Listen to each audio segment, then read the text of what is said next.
Hi, everyone, and welcome to the Momentum Velocity Club Inside Scoop series. Pleasure to have you. Thank you very much for joining us. At Velocity Club, we help professionals achieve their success through personalized financial advice. Very excited about today's topic. We're speaking about how townships are reshaping their communities as well as the people within them.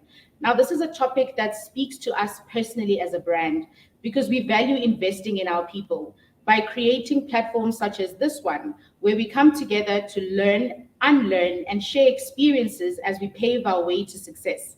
I'm really excited about today's topic, and joining me to unpack and discuss it is none other than Thesis Lifestyle. Please help me welcome G and Wandile. Thank you very much for having us here. Thank you, Ans, for having us. It's a pleasure to have you, and I'm really looking excited to diving into today's conversation. So before we begin, I think if COVID has taught me anything in life, it's that we need to value the question, how are you? So that's where I want us to start today. How are you guys feeling? It's been a rough couple of months. I think we've been good. Personally, I've been good. Fortunately enough, I've been on paternity leave for the past 6 weeks. So I have been taking a break, but I've been good. And also, I mean, it has what you just said now, COVID has taught us to really do a lot of self-checking. So it's just having that time to also do some introspection and really think on how you do things. You know? I don't know how G feels about it. I've been well, actually. I'm quite glad to be alive. I'm glad that my family is alive and everyone's healthy. And most grateful that our business has been growing in these tough times. It's been a pleasure to come to work and just grind it out and just making sure that everything's fine. Well, one day's been away. But yeah, I'm in a good space and I'm happy. That's fantastic. So guys, please do engage. You've joined to find out more from Wandile and G about how they grow their business while growing their community as well as growing their money. So feel free to pop in your questions and your comments in the chat box. Tell us why you're excited about joining us today. I know for me, when you speak about purpose and growing your community, it identifies with always trying to align your purpose to what you do in your everyday life. So these guys are ready to answer your questions. They're ready to engage. Please do so. I want to start with your brand, right? So your brand speaks a lot about community initiatives as well as identifying with yourself. And you say define yourself. And I find that very interesting because we live in a world where we're always trying to catch up and fit in.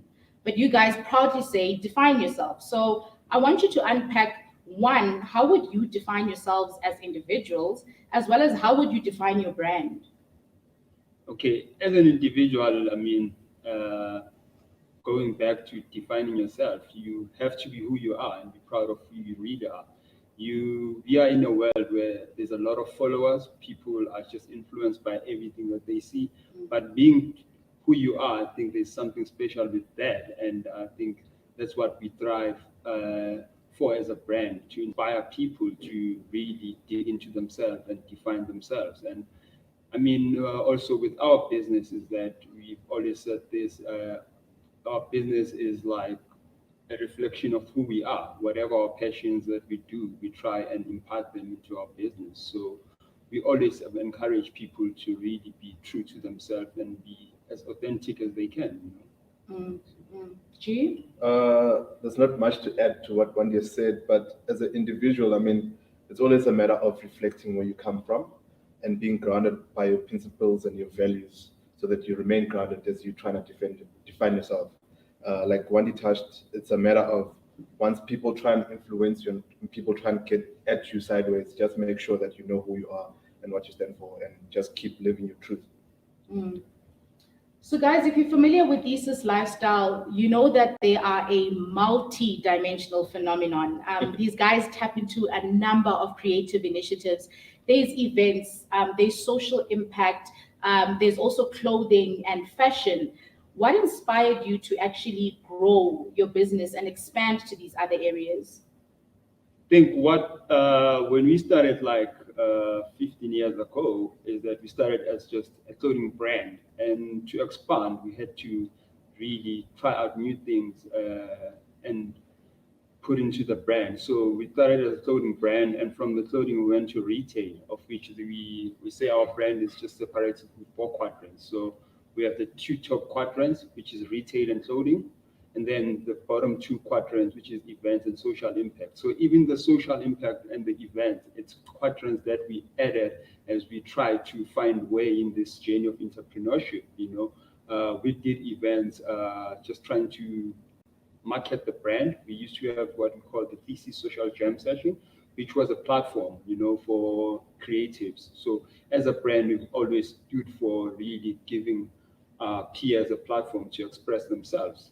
So through that journey, we started events and we started learning, which is like another way of expressing yourself, defining yourself. We gave people a platform to express themselves through comedy, live music, and DJing. So there was also, and with the other quadrant, to social impact, which is really rooted into sports, cycling, running, and also just collecting art, building that community, So we've always been that. So it's just those facet of our business is just trying to also learn new things.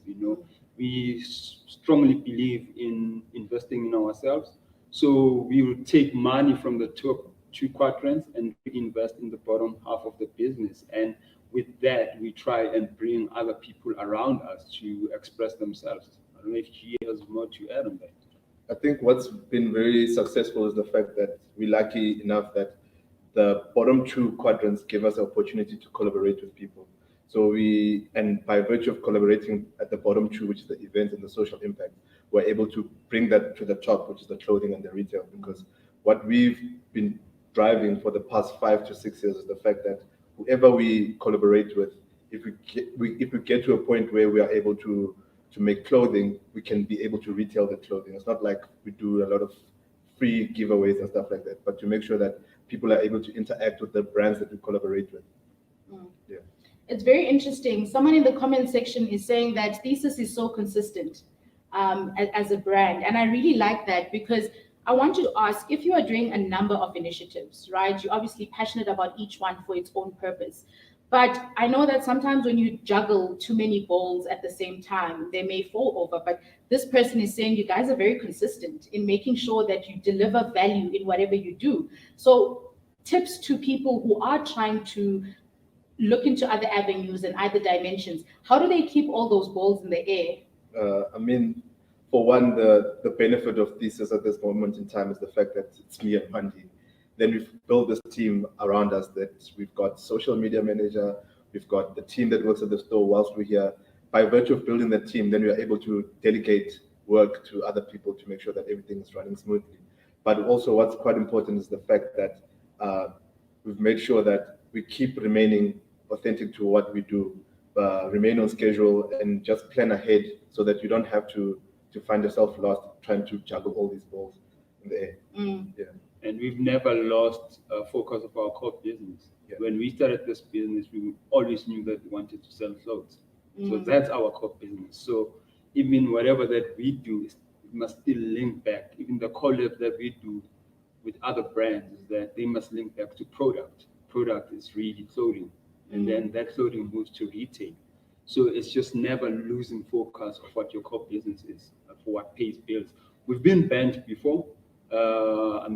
We've taken some of our money and invested in some stuff where we've lost money.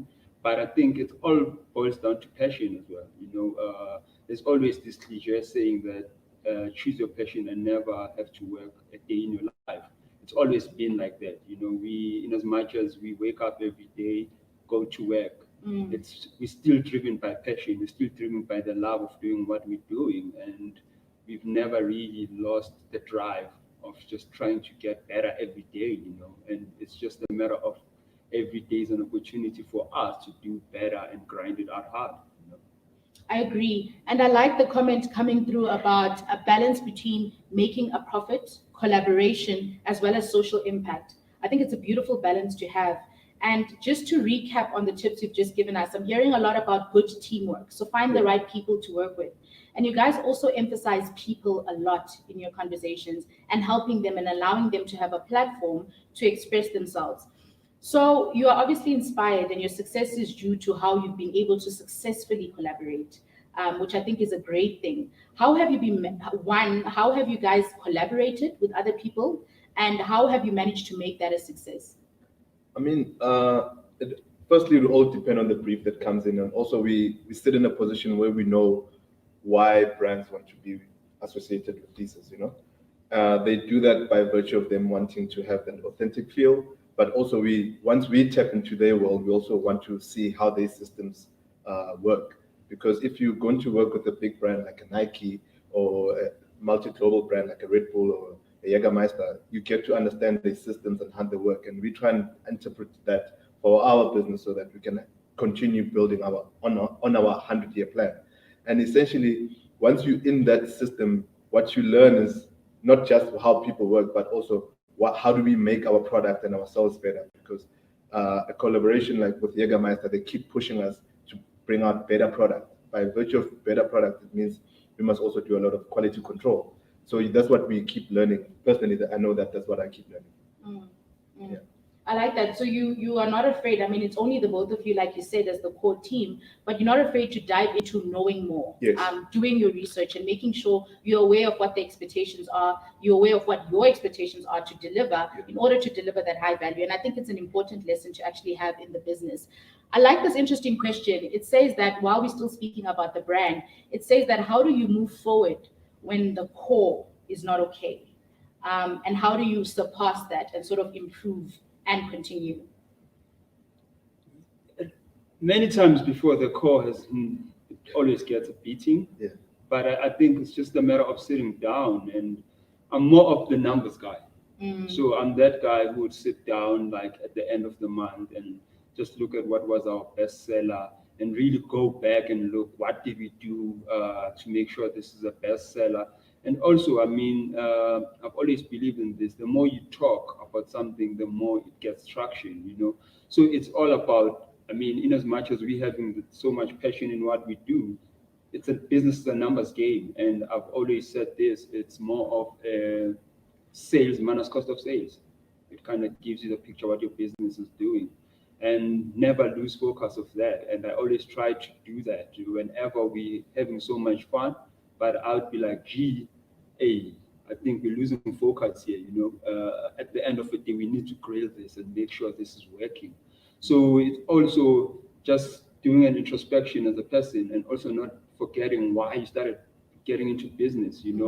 She's just mentioned that it's a long-term plan, and our business model, we call it the patient business model, because we are in it for a long haul. We're not doing it for ourselves, probably doing it for the kids, for the next generation after us. And with that, it takes a lot of patience. It takes a lot of brewing slowly. You have to brew this, take your time, and learn new things, and not just rush things. I find that a lot of young entrepreneurs are in it for a quick buck. We're not in it for a quick buck. If it was for a quick buck, we would have taken a lot of our money and not reinvested in it. I would make an example. Like 5 years ago, we were supposed to take dividends, but we opened up a shop, which was like one of our proudest moments. Because also as a brand, we stand for changing the face of the township. So we have built so much traction in a township called Kagiso.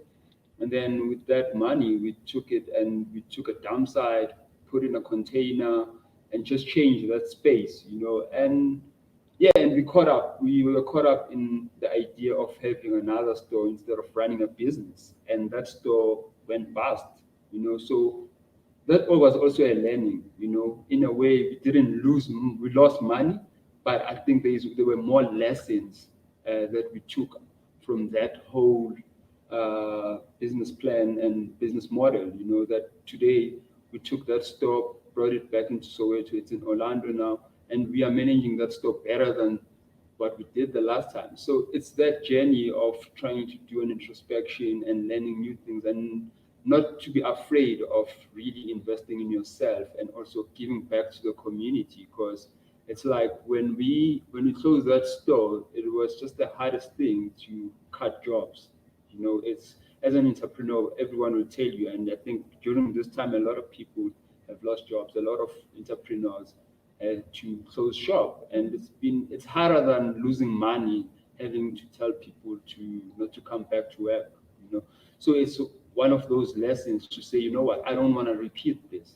So how do you not repeat this? You need to graph it hard. You need to be there and work hard and make it better every day. So it's just that journey for us. You said something very, very interesting, and I found it interesting because that's the business that Velocity is in. So there's two things that you mentioned, and that is one, I'm in it for the long haul, and I think that's very important. Yeah. That means that you guys are now 15 years old, so this is not something that's quick, and you understand that it takes time. And we also advocate a lot at Velocity Club about planning, having a future and a goal, and then putting steps in place in order to achieve that. So you spoke about the long haul and legacy, and G also mentioned 100-year plan, which I wanted to unpack. Some of us are not familiar with planning, and we may sometimes think it doesn't work because I plan and then something else happens. So what is really the point? And for you to mention 100-year plan, can you unpack that for us? Well, essentially what we're trying to do, one, there's a few things that we're certain of. We're certain of the fact that as kids from Soweto, we stand on the shoulders of giants. So we are certain that before us, there was a generation before us that built shops, that had land, that cultivated a business culture in Soweto. So that's one thing we're sure of. But the question now becomes like, how do we take the baton forward? And by virtue of taking the baton forward is making sure that our kids are also able to live from what we've also done, the same way as the Maponya family has also done for their kids. So it's something that we want to do for our children, and we want to do so for our community and for our staff. So by virtue of having a 100-year plan, we're not really sure in 100 years what does the plan look like. But what we know is that we want Thesis to be there. We want people to be there defining themselves in this 100-year journey. It's just making sure that whatever that we're doing, we know that we're here for the long haul. We're not here, like Wandile said, for the quick buck, because if it's a quick buck, then we could have been living a different lifestyle, or the business would have been bust. So we're making sure that we're here for a very long time and slowly building with other people and trying to cultivate this lifestyle and this culture that we live in. We stand on the shoulder of giants. Yeah. I love that. Yeah. Great role models to look up to. Yes, because it's really easy to forget. One, is really easy to think that what you're doing, you're the first to be doing it. Wow. We're not the first to be doing it. There's an old pubs in Bara, taxi rank, Babu Mnguni, and he's been in retail and selling clothing for longer than Thesis, and he's never closed shop. So how does he do it? How has he done it? And it's by virtue of just by me mentioning him and mentioning the fact that the shop is still there. It's because he's been always in the game, And that's what we also want to do, because we know that if he can do it, we can also do it. And he's probably made some sacrifices for himself, in as much as we're doing current sacrifices for ourselves. Goes back to defining yourself, right? Because the role models that you're mentioning are not people overseas or international. You're mentioning Ubamguni, who's very local, very Yes. relevant, very close to you, and you're taking key lessons from that person. There's a topic that I want us to touch because it's coming up in the comment section, and that is COVID-19 and its effects. It's a reality. So you plan, you strategize, and you know what you want to do. And the question is, how has this impacted or affected you? And what are some of the things that you guys have put in place to, I guess, better withstand these effects? Okay, I think one, we just want to say we are grateful to be still having a business right now. And probably one of the biggest things that we made sure is that we didn't have debt as a business, because that's one of the most important things, is that we made sure that we were not exposed in debt. So that has made our business to survive, to have cash reserves. So when COVID started, I told G that, even told the staff that actually, because when everything started, everyone was saying the country is going to close down for like 5 months and only that 6 months. I was like, G, at least for now, what we're going to do is that if everything goes on like this, we can cut salaries into half for the next 6 months and still keep our staff.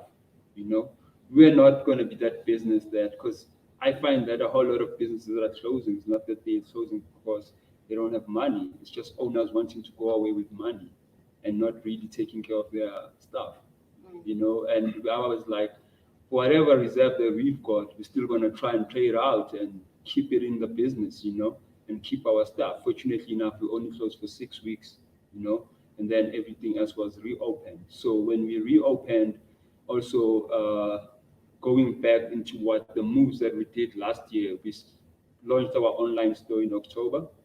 So with the whole COVID coming in, online sales started picking up because people weren't traveling a lot. So that was a plus for us. And then last year, December, we opened our store in Orlando, which was an extra revenue from the site. So when we reopened again, we started generating more revenue, and then the online store was generating revenue. So I think it's what has kept us going so far.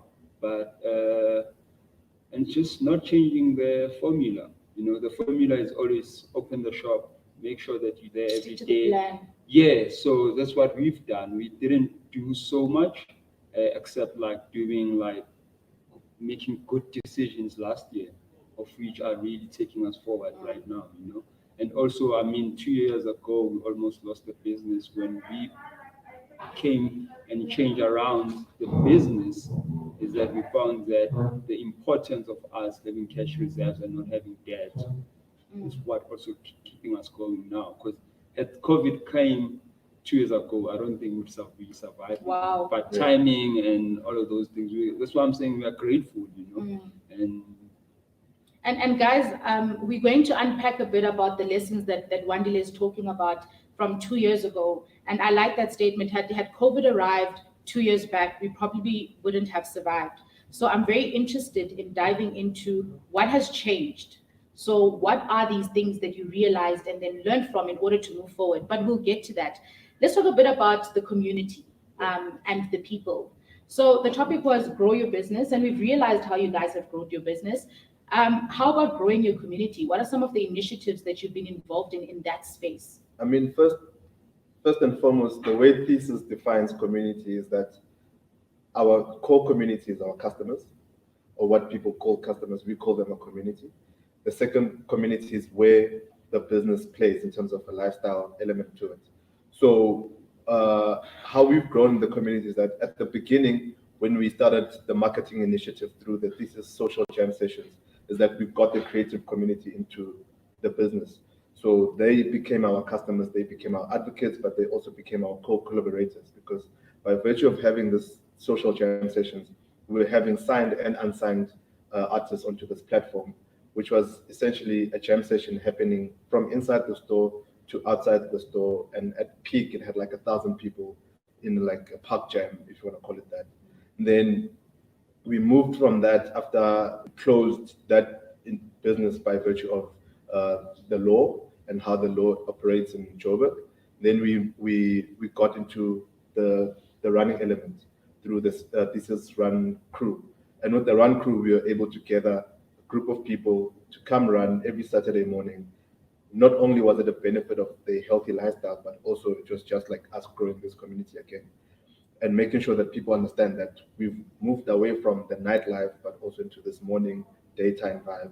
Then from there, we started integrating the cycling, where we co-collaborated with our friends who were staying in town and would cycle around Soweto and Joburg, but also just introducing the lifestyle of cycling and more lifestyle cycling rather than on your spandex and all this stuff. So that's how we grew our community, and that we keep growing our community. At this moment, we view ourselves as mini collectors of art, but we're dabbling into that art world by virtue of making sure that we are surrounded by people that know more about that world, and then bringing us on board whatever way we can, through collaboration, through clothes or through ornaments, and just making sure that our community keeps growing and we keep bringing people into what we do. Yeah. I think growing up, many of us will relate with the fact that the idea in growth and developing as a young Black child was to get out of Ekas. You wanted to go out so you could do better, so you could find better and achieve better. But you guys have taken a bit of an interesting approach, and you've actually said, let's stay and let's evolve and let's change. And that sounds sounds like something that's rooted in a very deep purpose. So when did that switch happen in growing your community, where you said, actually, I don't want to go out, I want to stay here? I mean, essentially, the purpose of Thesis and what we wake up for is to change the face of the township. So we keep interrogating that question: how do we change the face of the township? Whether we go to Kagiso, take a dump site, build a shipping container, change a whole dump site alleyway into a proper alleyway. That's like the small steps that we do. You go to our Orlando store, we situated next door, Mocha Cafe. Already the owner of Mocha Cafe, Kutlano Pizzo, had already changed that how that corner looks. All we can do is just to make that corner look better on the other side from a Thesis perspective. So by how we wake up and making sure that we wake up to that purpose, that's how we are able to grow our community, and just to make sure that whatever global influence that we see, we're able to have Thesis as a touch point to everyone in this world. Mm. I see a comment about you've really helped me redefine myself, and that's coming from the audience, from running with the crew to actually wearing the t-shirt. So this is someone who's involved in the different elements and segments that Thesis has. So trust is a major thing in a community. And to have people like this who are saying, I run with you guys and I cycle and I support the clothing business, there's a big element of trust that I'm sensing. How did you build this? For a business who's out there, who's saying that I really want to get involved, but I'm a profit-making business that wants to grow my community. So there might be a bit of a, is this person genuine? Are they for real? How have you guys managed to build that trust over the years? I think with what I said before is that we understand what our core business is. You know, for the fact that all our money comes from selling clothes, that you can't tap into that or get into that. That's what we wake up and do. And then the other stuff is stuff that we take some of the money and reinvest into, because even for every other thing is like, I know for sure with the jam session, we never made so much money or even made money out of it. You know, we used to sit down with my partners and they would be like, why are you taking business money and reinvesting in this?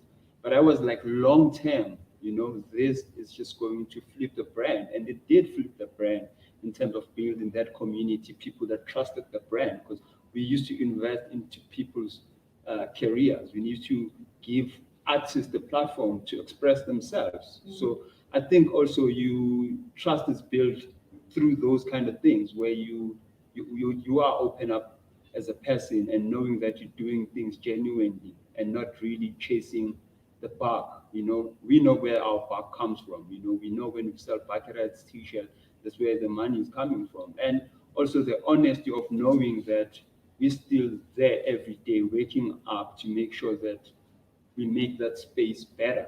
Because if you look even to that corner store when we started, it didn't look like that. But throughout the years, you've seen it changing, you know, regentrification of the space. You know, it's not like someone who's just keeping the space like that, but coming up with a fancy car and always taking. You know, it's very important that you plow back to the business. And that's what we've done. And with that, I think it builds trust with the community. You know, it builds trust with the clients that are coming back every day. Because, I mean, for instance, right now, at the store, there's a car wash.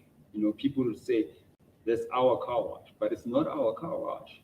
You know, it's guys that just didn't have anything to do and they needed an opportunity. Wow. They were given that opportunity to come, and now and then people will be angry that these guys do that, but we always have that pep talks with them to say, guys, this is how you run your own business and all of that. So it's really, honestly, it's just a matter of being honest with yourself and just open up yourself to doing things with an honest and open heart.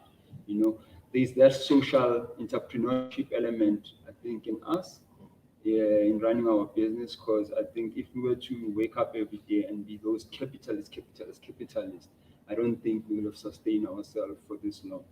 But that honesty and being genuine to ourselves and the core business and what we stand for, because I think what we've always stood for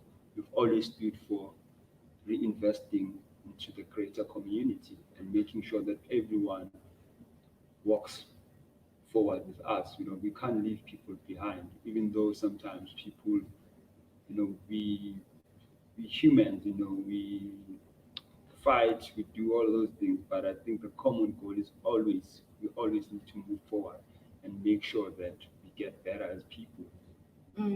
But I think to add onto that, the most basic way that we've built trust is by making commitment to ourselves and to the business. So the current commitment that we have to make sure that the shop is open every day. When we used to do the social jam sessions, we used to say we do them every first Sunday of the month. We ran those sessions for 4 years flat, every first Sunday except for January, which was a month that we thought people don't have money.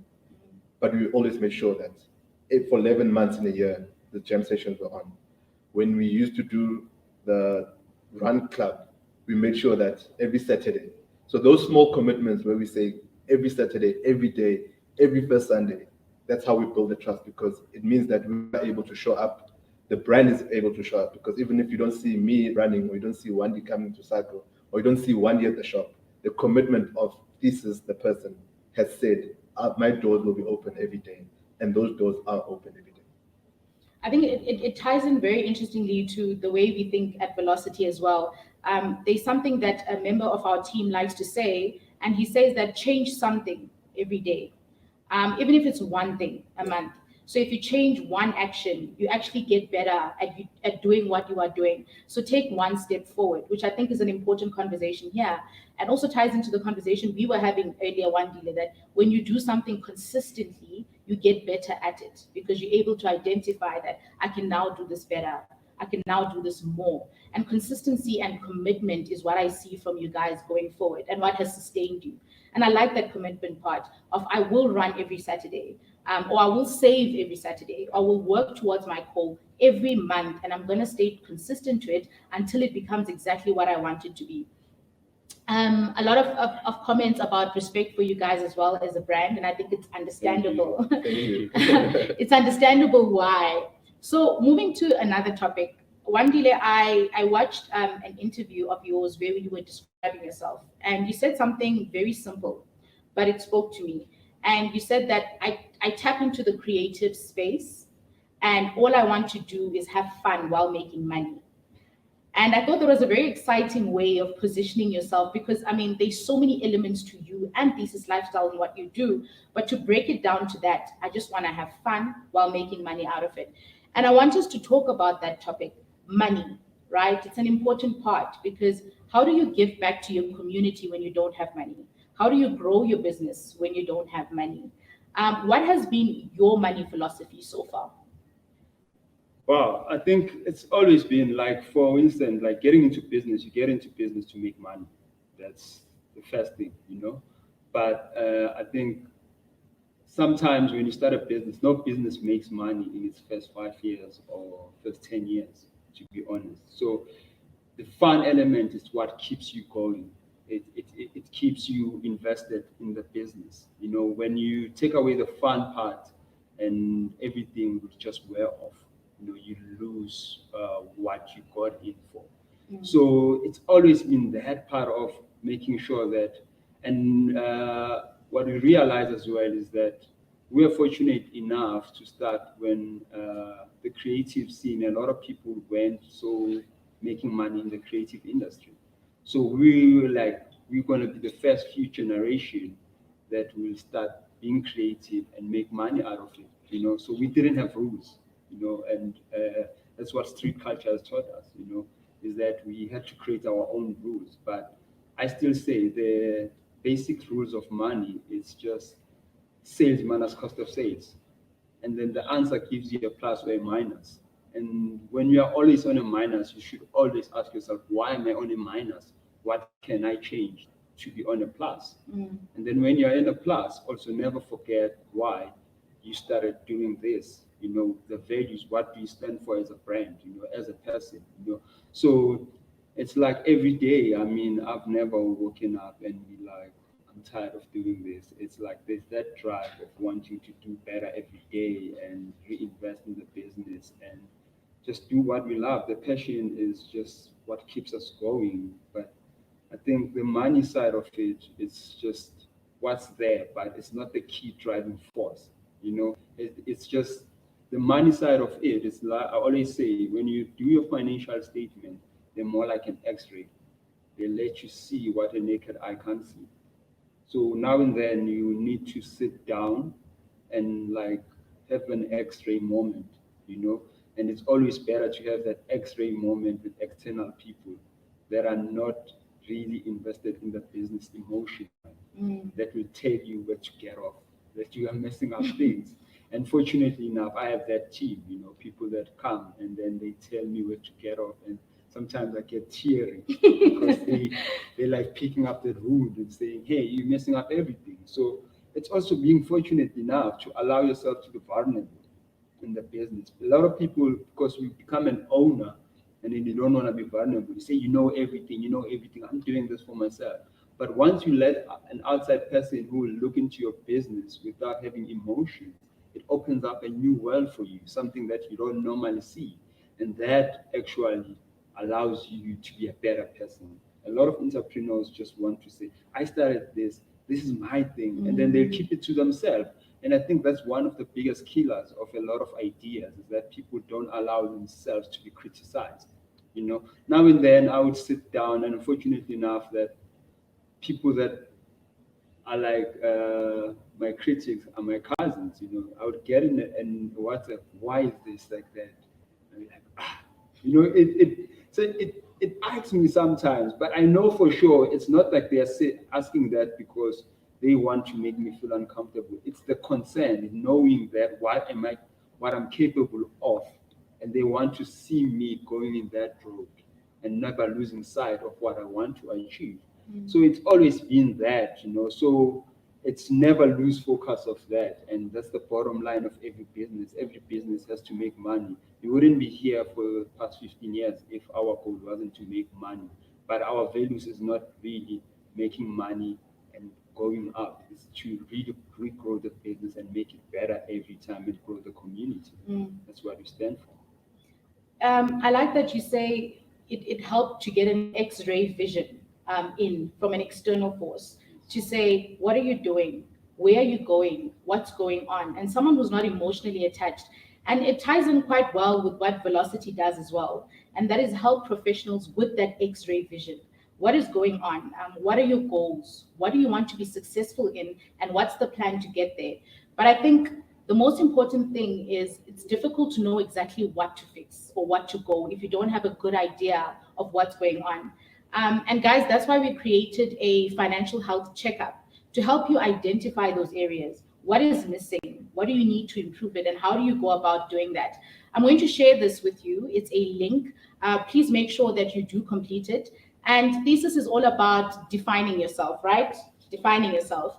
And we're all about defining your success. Define what success means to you. And you mentioned something very interesting, and you said that money is important to do what you want to do, but it's not the driving force. And we completely agree. There's a lot more besides money, but money enables what makes you happy. Definitely. Because then how are you going to do that? So I'm going to share the financial checkup, fill it in, and in the spirit of defining yourself as well as defining your success, to everyone who completes the financial checkup by the end of today, you stand a chance of winning 5 Thesis Lifestyle t-shirts. So please do complete the financial checkup and make sure you're in the running to get one of those t-shirts. I want to speak a bit about foundation, right? And the lessons you've learned. And people always want to know, you mentioned, now back to the previous conversation, I didn't forget because I wanted us to unpack that. You said that had COVID happened 2 years ago, we wouldn't have survived. I don't know who else in the audience held on to that, but I did, because I always want to learn and do better. So when you say an open statement like that, I want to know what made you survive that was different. It was really rough times. To tie into what Wandile said is that we did a few business blunders. Chief amongst those is us being away from the business. We got caught up by, I wouldn't say it was a hype moment, but we were just caught up in our own worlds individually, but also we forgot the business that we're in and who do we serve, because we view ourselves as employees of Thesis and not like founders. We're just custodians of what we're doing. So we were outside of the business, and coming back to the recent statement that Wani just touched on, then we got outside help from our board that looked into the business and told us that whatever you guys are doing is gonna drown you, because by then we're in credit mess as well. It's going to drown you, and you guys need to fix it. We were lucky to have people that were willing to help us and hold our hand in trying to fix all those problems that we had as a business. But also, it wasn't just fixing the money side, it was also fixing just how the business stood, because there were systems that we had to also get in place to make sure that we also remember our strengths, in as much as we had this weakness that we had to deal with. And yeah, I mean, we literally worked, just me and Wandi, running one shop over like 8 to 9 months. Every day we just exchange, but this is not just selling clothes, it's like going to get stock, and then you have to go meet our suppliers, then you have to go do this. But we did that for a solid 9 months, and we were, in that 9 months, we were able to pay back our whatever credit that we owed, the people that we owed in terms of our suppliers, and we are grateful that the business is in a positive stage at this moment in time. It's very interesting. So I guess it ties in back again in the importance of partnerships, the importance of knowing what you need to improve and getting the right people to actually guide you through that success. And you mentioned as well earlier that it's not easy, because you always want to hold on to everything and want to make sure you're responsible. But sometimes you actually need an external factor to come and support. Another thing you mentioned as well is Wandile and I doing a lot in the business. Stock taking, managing, opening the store, it's a lot between the both of you. So what would you say has been a lesson in investing in yourself? And the reason I ask this is because there's a lot of young businesses out there who don't have capital, who don't have resources or access to a lot of things, but you were able to achieve a lot, even though you were within yourselves in a group. So how did you go about investing in yourself? I mean, there's a small part where we have to use what's around you, you know. So I remember when we used to do this social jam sessions, we asked our friends who were graphic designers to do the flyers, and I'd sit with a friend of ours, Linda, and we design flyers every month. In doing that, then we know someone that has a band that's up and coming. We ask them to come through. So it's about using and sharing the platform that you're slowly creating with others around you. We are not machines. We don't know everything. You know, as we sit here, we don't know how to sew. People don't know that. But in doing that, we have a team. We have the vision. We have these people that we trust, and that's what we keep building, and that's what we keep doing. And there's a comment in the comment section that speaks about purpose and how important it is in driving you to do what you do and to also sustain it and make sure that you're comfortable in it. I want to tap into something completely different, but it's someone that mentioned it earlier. How has social media been? How have you been using that space, especially in these times, to try and push that purpose, make people aware of it? Well, I think there's not much that we've changed, honestly, in terms of if you were to look back on how we've managed the business in terms of the whole social media thing. It's also understanding we are fortunate enough to have grown our brand through social media. As a brand, when we started, when we opened the store in 2007, it's when Facebook started, if you remember correctly. So we're able to tap into Facebook then, before there were social media managers, you know, before there were influencers, you know. So we learned on the strings of how to play with social media to even grow our brand. Even the whole jam session, I think it grew through social media so much, through Facebook, because whenever we used to post a flyer, we would find like 20 people who change their profiles to that flyer without even paying them, whereas now people get paid for that. So we are fortunate enough to jump into that. So we've never really used social media because we also understand that not that everything you see in social media is real. People really like to portray what's not real. But I think from the fact that we started early on social media and we've always tried our best to tell the truth and use social media in the purest form as we can as a brand. We've never paid for followers. We always growing organically as a brand in terms of getting followers on social media. So it's just never losing sight of why we even use social media from the start. Because I know people that have like 30, 40,000 followers, but they've never met them, or in their lifetime will never even meet them. They just paid for those followers to get them through. But I don't think we believe in that, we believe in really telling our story, and people who get attached to our story will follow the brand and be part of that community because they love what we do. So it's very important also for us to be true to ourselves when we use social media, not for the sake of gaining followers, because followers come with now pays per click, pays per post, and also never losing sight of what our core business is. Our core business is selling. So if social media, we use social media now to make sure that we drive online sales. If we post a t-shirt and then that t-shirt can lead people to our website for e-commerce, we are happy. We're not happy that we posted this and then a brand will pay us for that. No, that's not our business. Our business is that people must go buy an online store. So it's just never losing focus in the direction of why we do business. I think that's the biggest thing about social media.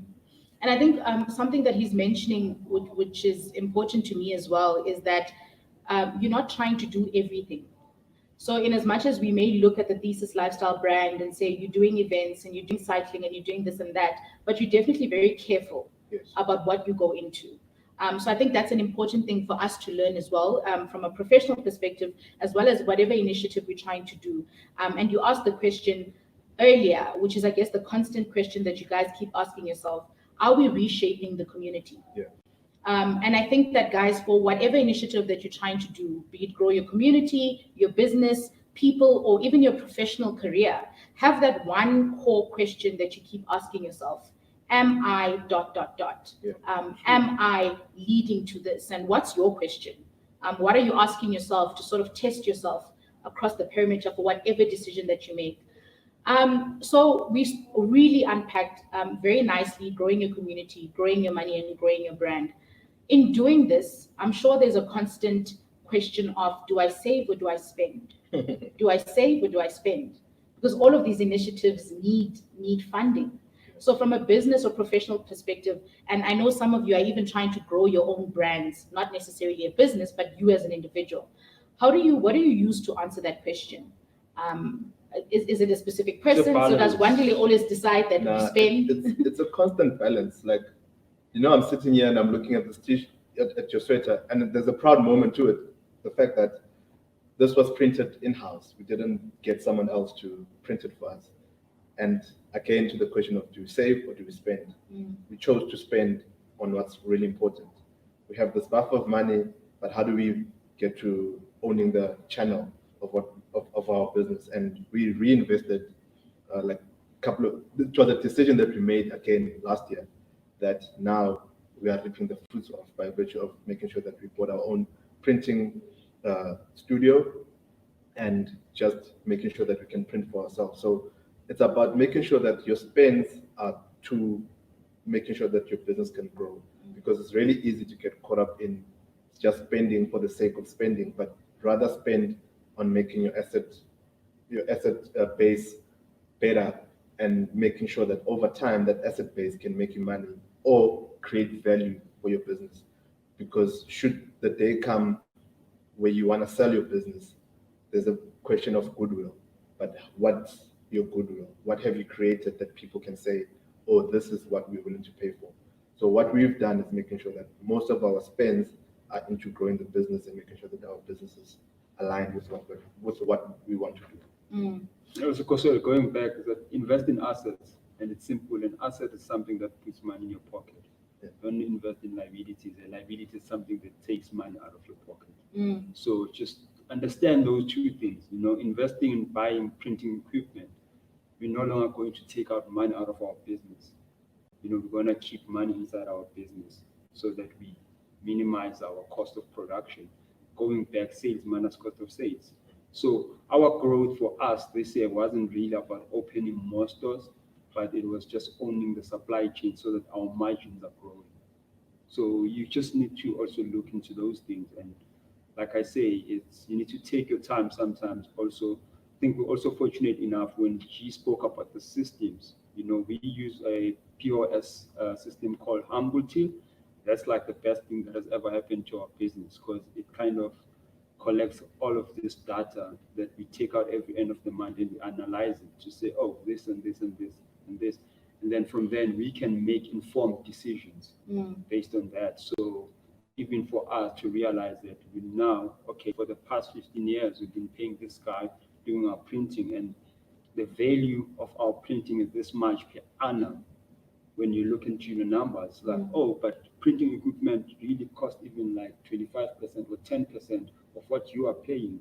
And also with that, you can create a job inside the community. So why are you not doing that? So that's been the struggle also for the past 2 years. When are we starting our in-house printing? Fortunately enough, we reopened when the whole country was open after the COVID. We opened our own printing studio. So it's also another thing. It's like we are so grateful to be growing our business in tough times. So. Speaking of what I'm wearing, guys, please remember to complete your financial checkup so you can also get a chance to wear a Thesis Lifestyle t-shirt and look super cool in it.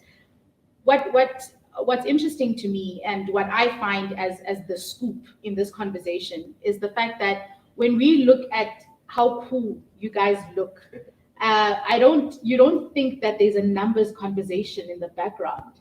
And there's a lot of reiteration about systems, processes, people, numbers, cost of sales, balance sheet, bottom line. And I think what I'm getting is that in order to grow your community, you have to be very conscious about also the financial decisions that you make. Yes. And that's the scoop for me. So yes, we love fashion, but in order to do this, we need to fuel it behind something, which I think is really amazing, that you've learned so much in your business in order to continue it, in order to make sure that it sustains itself across the long run. It's been 15 years now, which is a very long time. Congratulations. Thank you very much. Like I said, a lot of businesses come and go, but you guys are rooted in purpose, and it's obviously paying off in keeping you sustainable in the long run. For someone who's saying, I have a business or I have a career, I want to give back to the community, where do I start? On a personal note, it all depends on what you're trying to do. At this moment in time, most of the conversations that I'm having with myself or other people around me is that how do we try to invest back into our own people, because the truth of the matter is that you're not going to change everyone. By virtue of knowing that you won't change everyone, it's because some people don't want to be changed. But how do you help the ones that do want to be changed? And it's like, what part are you willing to play? So if you're sitting in a very professional space, whether you're as an academic, whether you're an engineer or whatever, but what knowledge are you imparting to someone else that can inspire them to be an engineer or be an accountant or be an economist? So it's like having the right conversations where we are imparting the right knowledge and trying out to pick the right people out of their situations. We're fortunate that our staff complement is made out of people who are younger than us, but also more passionate than us, but also people that we know that in the long run, they'll be able to change other people and what they do. I know one of the guys that we used to employ, Siba, he now runs his own sneaker cleaning business. It's small things like that where we can sit back and say we've played a role in this kid's life. The other guy that that was our graphic designer, how he has his own clothing brand. It's those small things, not like we're going to change everyone, but we know that once these people leave our hands, we've made an impact in their lives and they're doing better for themselves.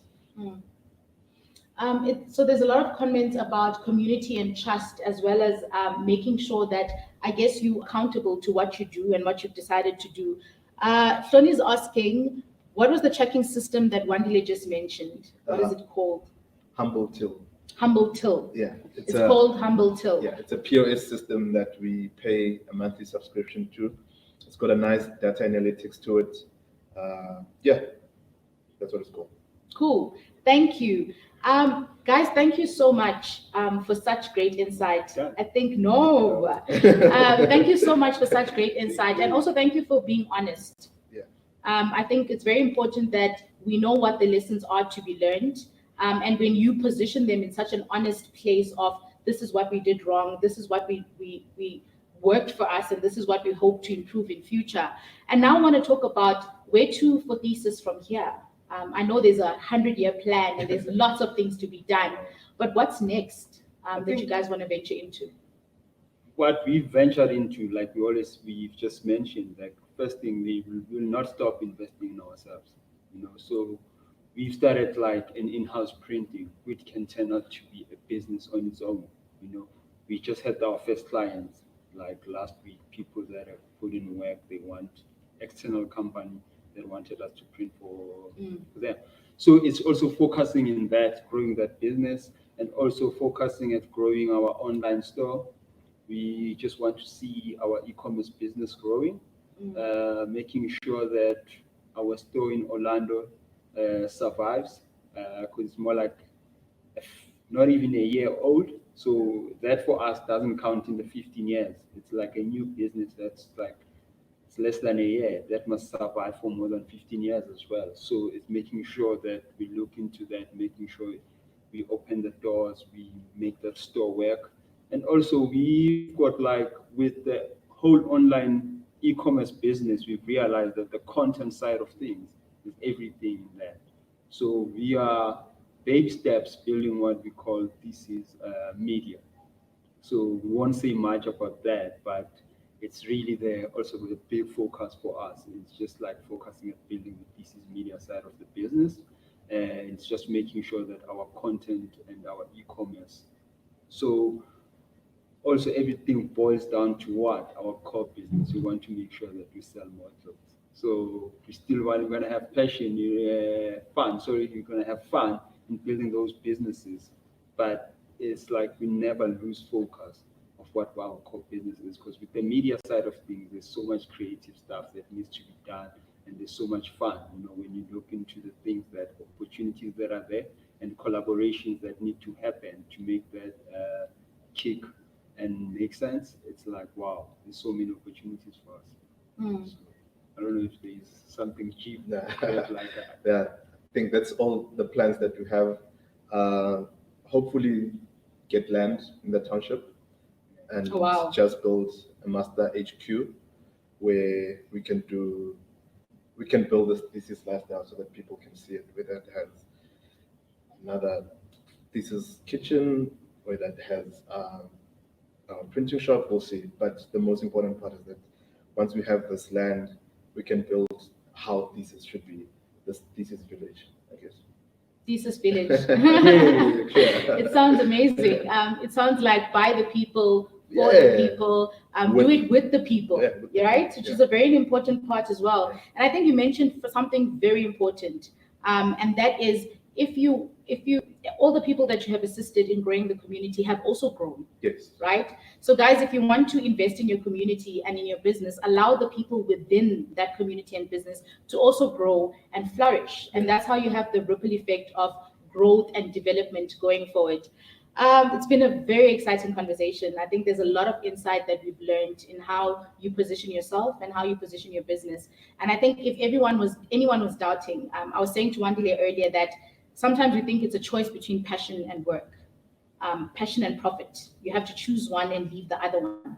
And what I've taken from the conversation is that have a core, keep to your core. True. Be authentic to it, I think is very important. So if you are a business making money out of clothing, let that be known that you're making money out of clothing and that's your profit, and make sure that you manage it as such. And then have other layers. How am I going to help? When do I help? And I think another important lesson is it's the small things. Yeah. So how will you make an impact here? How will you make an impact there? And then hopefully that has a ripple effect and affects other people. Thank you very much for joining us, guys, and for engaging and asking your questions. Really hope you took a lot out of this conversation and that you will go further to grow your community as well. If you'd like to know more about Velocity Club or would like us to get in touch in partnering with you for success, please visit our website on www.velocityclub.co.za. We will see you in the next episode of Inside Scoop.